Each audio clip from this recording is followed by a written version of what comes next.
Innal hamdalillah nahmaduhu wa nasta'inuhu wa nastaghfiruhu wa nastahdihi wa na'udzu billahi min shururi anfusina wa min sayyiati a'malina. Innahu may yahdihillahu fala mudilla lahu wa may yudlil fala hadiya lahu. Asyhadu an la ilaha illallah wahdahu la syarika lahu wa asyhadu anna Muhammadan abdullahi wa rasuluhu la nabiyya wa la rasula ba'dah. Allahumma salli wa sallim wa barik alaihi wa ala alihi wa ashabihi wa man tabi'ahu wa nasarahu wa walahu ila yaumil qiyamah.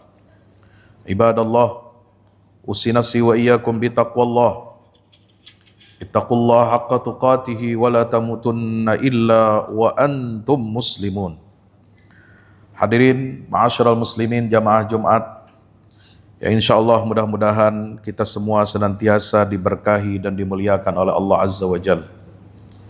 Bersyukur kita kepada Allah Subhanahu wa taala yang telah menghimpun kita di rumah Allah, rumah yang penuh dengan keberkahan, yang penuh dengan cahaya, yang dengan cahaya iman dan Islam inilah yang akan memandu kita meniti jalan menuju keselamatan, kebahagiaan, baik di dunia maupun di akhirat kelak.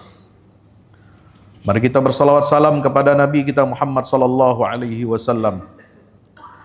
Nabi sallallahu alaihi wasallam bukan hanya memberikan panduan kita untuk beribadah kepada Allah, bukan hanya memberikan pedoman bagi kita dalam sistem akidah dan keyakinan, tetapi mewujudkan bagaimana keimanan, bagaimana akidah dan ibadah seorang muslim itu harus berdampak luas dan berdampak besar untuk kebaikan kehidupan masyarakat, untuk kebaikan kehidupan umat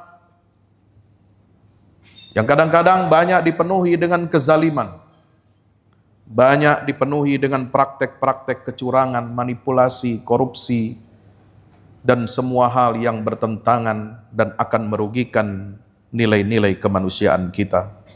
Maka Nabi SAW adalah seorang Nabi akhir zaman, utusan Allah yang paling mulia dan paling agung, yang telah berhasil menanamkan, mencontohkan, dan memimpin langsung bagaimana sebuah pemerintahan yang adil, pemerintahan yang bersih, sehingga rakyatnya berwibawa, bermartabat, dan sejahtera lahir dan batin. Hadirin ma'asyiral muslimin yang dimuliakan Allah Subhanahu wa taala. Ketika pemimpin negeri kita berapa hari yang lalu memimpin pemusnahan 214 ton lebih barang bukti narkoba, dan juga mengumumkan pengembalian uang negara lebih dari 13 triliun, walaupun itu jumlahnya masih terlalu sedikit dibandingkan potensi korupsi yang gila-gilaan di negeri ini. Banyak pihak menilai langkah ini bukan sekedar penegakan hukum biasa. Ini adalah sebuah simbol moral, ketegasan bahwa negara sedang memulai jihad besar melawan jaringan-jaringan mafia yang telah merusak sendi ekonomi dan sosial di negeri tercinta kita. Fenomena mafia, baik itu mafia narkoba, mafia energi, tanah, hukum, pangan, hingga bea cukai, lengkap semua ini. Pada dasarnya adalah wajah modern dari apa yang diistilahkan Allah dalam Al-Quran sebagai al-fasad fil ard. Kerusakan sosial yang telah dilarang keras oleh Allah Subhanahu wa taala dalam banyak ayatnya. Wala tufsidu fil ardi ba'da islahiha. Janganlah kamu berbuat kerusakan di dunia ini setelah Allah membereskannya, setelah Allah memperbaiki dunia ini agar cocok, agar nyaman, agar bisa dinikmati oleh seluruh alam, oleh seluruh makhluk, terutama manusia sebagai khalifah di atas muka bumi ini. Tetapi karena perilaku kerusakan, perilaku koruptif, bumi dengan kekayaan alamnya yang sebenarnya cukup, bahkan berlebih untuk kita nikmati sampai anak cucu kelak kita sampai kiamat. Tetapi inilah yang menyebabkan kemiskinan, inilah yang menyebabkan banyak di antara anak bangsa yang tidak mendapatkan kesejahteraan, yang masih hidup di bawah garis kemiskinan, bukan karena mereka miskin secara alamiah, secara nature, tapi miskin secara struktural akibat kebijakan dan perilaku-perilaku yang koruptif. Mereka yang menguasai sumber daya publik, mempermainkan hukum, menindas rakyat kecil dan memupuk kekayaan di atas penderitaan orang banyak, inilah yang lalu kemudian disebut di dalam Al-Quran sebagai al-mufsidun. Dan Allah tidak mencintai orang-orang yang berbuat fasad, berbuat kerusakan, yang kalau kita istilahkan di zaman kita saat ini disebut dengan istilah serakanomics, yaitu sistem ekonomi yang serakah, di mana keuntungan segelintir orang mengorbankan kesejahteraan untuk seluruh anak-anak bangsa. Hadirin ma'asyiral muslimin yang dimuliakan Allah Subhanahu wa taala. Al-Qur'an secara tegas melarang praktek penguasaan ekonomi dan kekuasaan yang zalim. Allah taala berfirman dalam surah Al-Baqarah ayat 188, "Wala ta'kulu amwalakum bainakum bil batili wa tudlu biha ilal hukam litakulu fariqam min amwalin nasi bil itsmi wa antum ta'lamun." Ayat yang menutup rangkaian ayat tentang ibadah puasa menegaskan larangan Allah Azza wa Jal kepada kita orang-orang yang beriman. Janganlah sebagian kamu memakan harta sebagian yang lain dengan jalan yang batil. Dan janganlah kamu membawa urusan itu kepada hakim atau penguasa agar kamu dapat memakan sebagian dari harta orang lain dengan dosa. Ma'asyiral muslimin yang dimuliakan oleh Allah Subhanahu wa taala. Ayat ini menegaskan bahwa segala bentuk mafia yang bersekongkol dengan kekuasaan untuk merampok kekayaan negara termasuk dalam dosa yang besar, karena dia merupakan bagian aklu amwalin nasi bil batil, memakan sebagian harta orang lain yang bukan haknya milik kita tetapi dimakan, dan kita bersekongkol dengan apa? Wa tudlu biha ilal hukam, mempermainkan harta negara itu dan membaginya dengan oknum-oknum penguasa yang memberikan restu dan izin terjadinya perilaku koruptif itu. Itulah yang tercakup dalam ayat Al-Baqarah 188 ini. Demikian pula Allah Ta'ala berfirman, "Walladzina yaknizuna adh-dhahab wal fiddah wa la yunfiqunaha fi sabilillah fabashshirhum bi'adzabin alim." Orang-orang yang menimbun emas dan perak serta tidak menafkahkannya di jalan Allah, maka berikanlah kabar gembira kepada mereka azab yang pedih. Surat At-Taubah ayat 34. Di mana praktek penimbunan, monopoli atau permainan harga yang sering dilakukan oleh mafia-mafia pangan dan energi, termasuk dalam kategori kanzun, penimbunan, sebuah bentuk muamalah ekonomi yang rakus, yang berujung kepada kesenjangan sosial dan akan merugikan masyarakat banyak.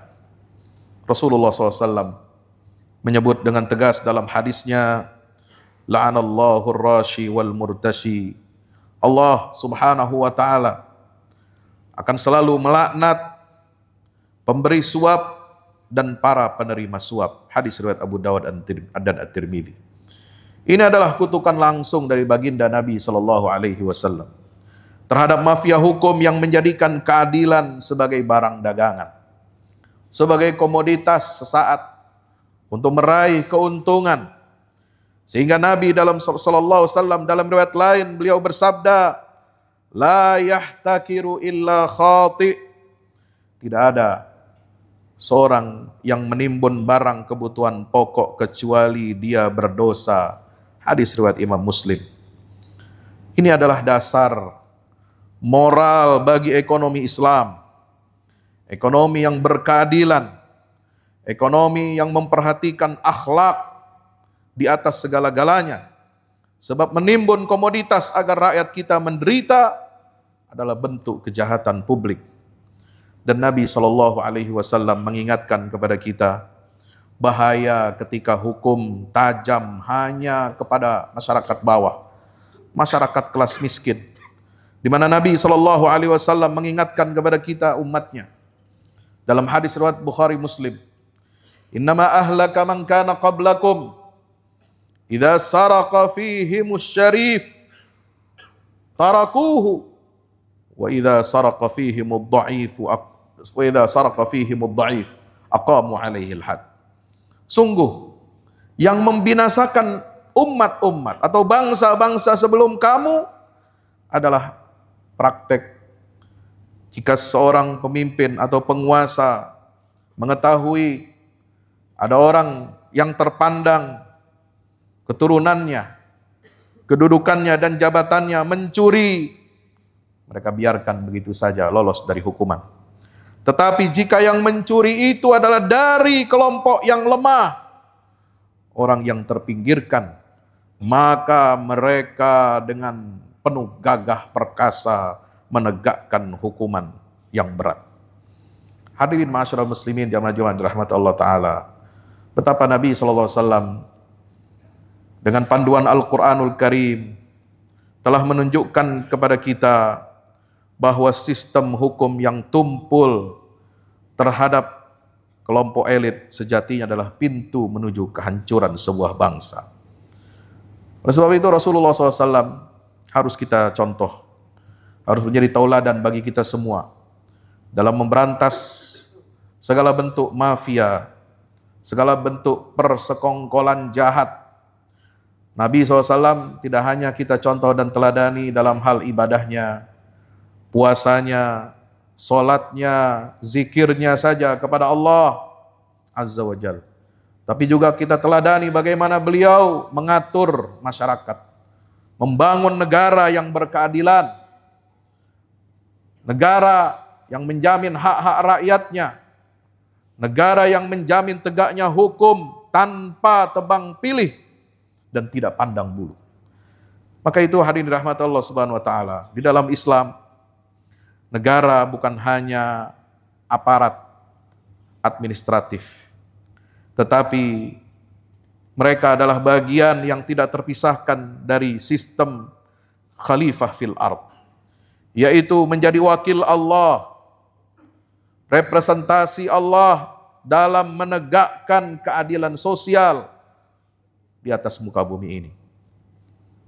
Sebab Allah Ta'ala berfirman dalam surah An-Nahl ayat 90, innallaha ya'muru bil adli wal ihsan wa ita'i dzil qurba wa yanha 'anil fahsya'i wal munkari wal baghi ya'izukum la'allakum tadhakkarun.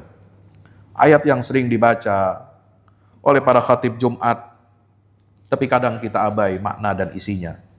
Kenapa? Karena hanya dibaca, tidak ditadaburi, tidak dielaborasi, tidak dijelaskan kepada mustami'in, tidak dijelaskan kepada audiens yang menghadiri salat Jumat betapa pentingnya menegakkan ayat ini dalam kehidupan sosial kita. Islam bukan agama darwis, bukan agama ibadah, bukan agama ritual, tapi Islam adalah agama sosial. Agama yang mengatur lalu lintas peradaban manusia dengan nilai-nilai keadilan yang telah diturunkan oleh Allah Azza wa Jalla. Sungguh Allah memerintahkan kamu semua untuk berlaku adil dan berbuat kebajikan. dan memberikan nafkah kepada orang-orang kerabat yang terdekat. Ini tugas negara. Bukan hanya tugas, ayat ini diberlakukan hanya untuk individu-individu saja. Individu disuruh berbuat adil, berbuat baik, memberi makan tetangga, kerabat.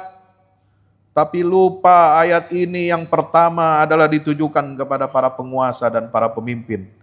Harus dia menegakkan keadilan, harus berbuat kebaikan untuk seluruh rakyat yang dipimpinnya, dan memberi kepada semua rakyat yang tidak memiliki sesuatu dan tidak memiliki kekuatan. Dia harus berpihak kepada rakyat yang lemah itu. Wa yanha, kata Allah Subhanahu wa taala. Allah taala melarang anil fahsya, dari perbuatan tercela, perbuatan keji. Dalam hal apa? Penyimpangan seksual, itu fahisyah. Wal mungkar, perbuatan mungkar dalam kehidupan sosial.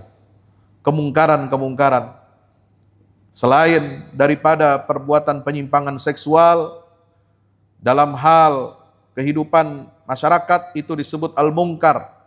Seperti minuman keras, memberantas narkoba, itu bagian dari pemberantasan al-mungkar. Melarang atau menindak para pencuri, itu juga bagian daripada menegakkan, memberikan hukuman kepada al-mungkar. Dan yang ketiga, Allah Ta'ala melarang apa? Al-baghi, perbuatan zalim, perbuatan sistematik yang berlaku kepada rakyat banyak dengan kebijakan-kebijakan negara yang zalim, maka ini harus kita berantas. Masyaallah muslimin dilakukan Allah Subhanahu wa taala, maka sudah sepantasnya kita sebagai umat baginda Rasul SAW, sebagai umat Islam yang mayoritas di negara Republik ini, kita untuk mendukung setiap kebijakan negara yang memberantas mafia, menghapus kartel, menindak segala bentuk penyelundupan, dan mengembalikan kekayaan negara, sebab itu adalah bentuk nyata dari pelaksanaan perintah Allah Subhanahu wa taala. Bukankah kita selalu dianjurkan, diperintahkan untuk apa? Hari Jumat ini mendengarkan wasiat takwa, menjalankan perintah-perintah Allah, menjauhi larangan-larangan Allah. Perintah dan larangan Allah juga berlaku dalam kehidupan sosial ekonomi kita. Sebab keadilan bukan sekedar norma hukum, tetapi menegakkan keadilan adalah bagian dari ibadah sosial dan ibadah politik kita. Barakallahu li wa lakum fil Qur'anil azim. Wa nafa'ani wa iyyakum bima fihi minal ayati wadh dzikril hakim. Aqulu qawli hadza fastaghfiru innahu huwal ghafurur rahim. Allahumma salli wa sallim wa sallim wa barik wa barik bijal wa karamika ala sayyidina Muhammad سيدنا مولانا محمد اللهم صل وسلم وعلى آله وصحبه وبارك وسلم أجمعين.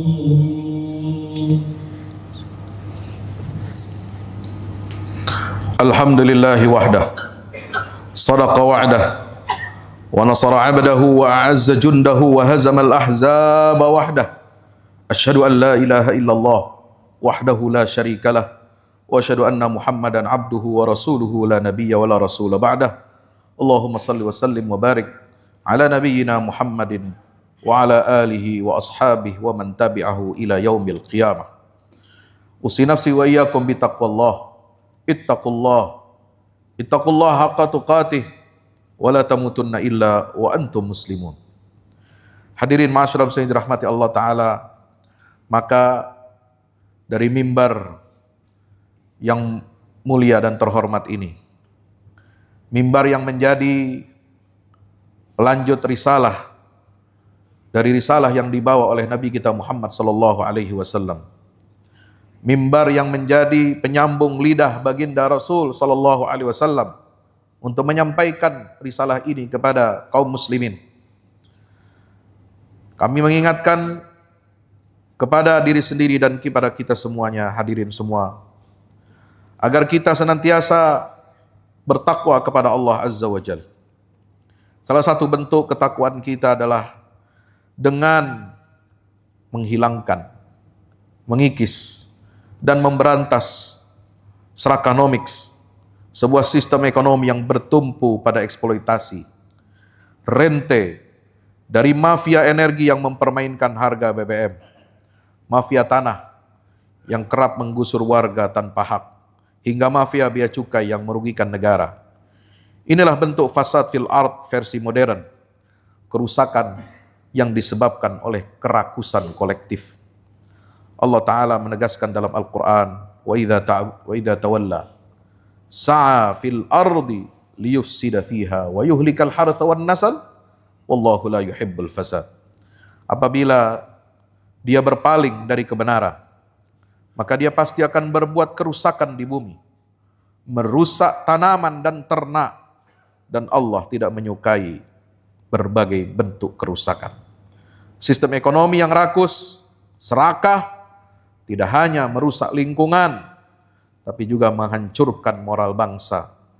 Ketika keserakahan menjadi sebuah ideologi, maka rakyat akan kehilangan rasa cukupnya dan negara akan hilang kewibawaannya. Maka itu mari kita senantiasa memohon kepada Allah Subhanahu wa Ta'ala agar kita senantiasa dijadikan oleh Allah sebagai orang-orang yang menegakkan keadilan, orang-orang yang senantiasa melawan dan memberantas kezaliman. Sebagaimana firman Allah Azza wa Jalla, wahai orang-orang yang beriman, jadilah kamu penegak keadilan, menjadi saksi karena Allah, sekalipun terhadap dirimu sendiri. Surah An-Nisa ayat 135. Selama keadilan itu ditegakkan, maka rakyat akan memberikan kepercayaannya.